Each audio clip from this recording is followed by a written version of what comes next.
మంగళగిరి నగర పరిధిలోని ఆటోనగర్ ఎదురు గౌతమ్ బుద్ధ రోడ్డు మీద ఇటీవల కాలంలో ఏర్పాటు చేసినటువంటి ఫుడ్ కోర్టులకు ఆదరణ రోజు రోజుకు బాగా పెరుగుతుందని చెప్పాలి.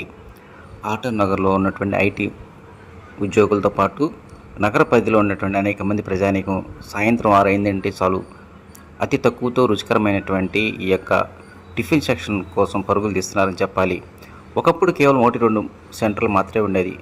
ఈ మొబైల్ టిఫిన్ సెంటర్లు వచ్చిన తర్వాత మెయిన్ బజార్లో ఉన్నటువంటి పెద్ద పెద్ద హోటల్స్ కూడా డిమాండ్ తగ్గిందంటున్నారు వినియోగదారులు. రానున్న కాలంలో ఈ ప్రాంతంలో మరిన్ని కొత్తగా మొబైల్ టిఫిన్ సెంటర్లు వచ్చే అవకాశాలు ఉన్నాయి.